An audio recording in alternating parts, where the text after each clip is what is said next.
You've talked about inefficiencies in both portfolio management and research. Can you elaborate a little bit on that? Yes. What has happened in the last 30, 35 years is we've become much more specialized and siloed, certainly on the research side. So when I started in the business, maybe one analyst did all of industrials. Now you'll have 5 to 10 analysts picking apart the various spaces within industrials. That's what they focus on. And they focus very deeply into these companies and industries, and they're very focused on this quarter and next quarter.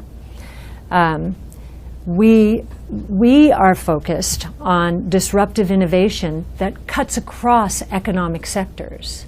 Because there's so much of a siloing activity that's taken place because of how our industry has evolved, if a disruptive innovation is cutting across sectors, the odds are we are going to find it before these analysts do. We are looking for it.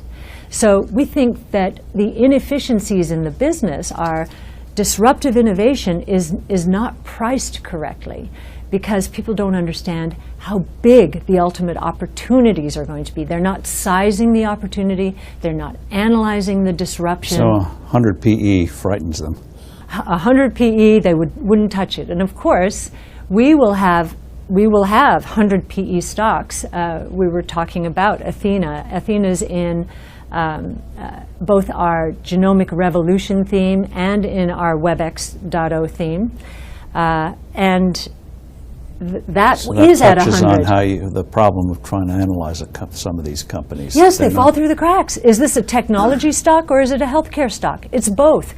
Healthcare analysts don't want to follow technology stocks. Those are too high octane for them, right? The healthcare analysts are used to a highly regulated industry.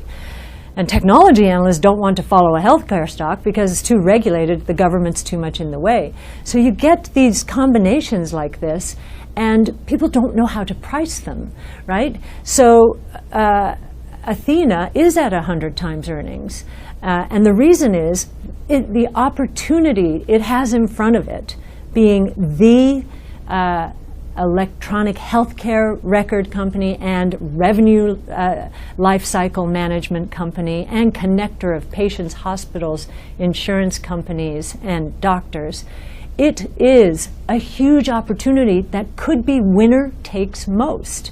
And well, that's one of the points you make, is that yes, if you're a leader on the leading edge and leading the charge, unlike the old adage, pioneers take the arrows, yes, you say they become the lions, they eat it all. Yes, they can. If they're the visionary, I mean, that was true of Intel, it was true of Microsoft, Google, Facebook.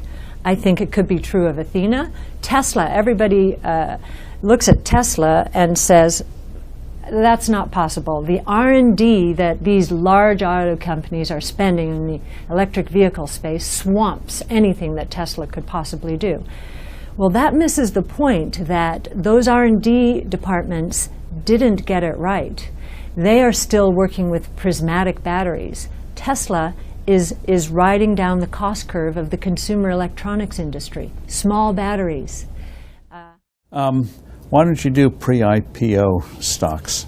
Oh, why don't we? Well, we think that's a very crowded space. The traditional asset managers have all moved into there trying to get closer to private equity.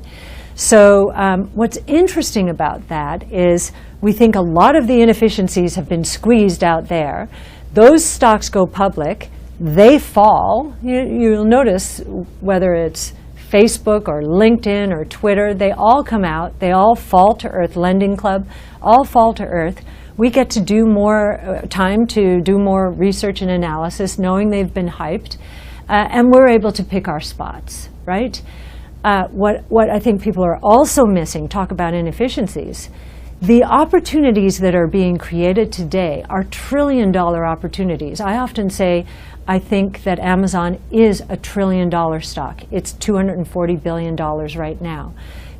Jeff Bezos has said that Amazon Web Services will be bigger than the retail services at some point in the future. So Right now, it's at a $7.5 billion run rate, Amazon Web Services. The retail is nearly $100 billion.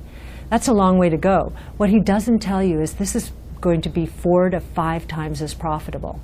So we're talking about a $240 billion cap company. I really believe Amazon owns infrastructure as a service. Others are trying to compete. Open source is trying to compete with OpenStack.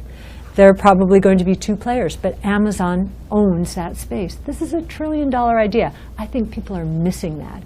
And what they will, and you can talk about 100 PE. This is probably 200 PE. They've made very little money over the years because they've reinvested against these fantastic opportunities. And those companies who have not invested are not going to be the winners. The companies that have been invested, that have these enormous multiples seemingly right now, are going to be the winners.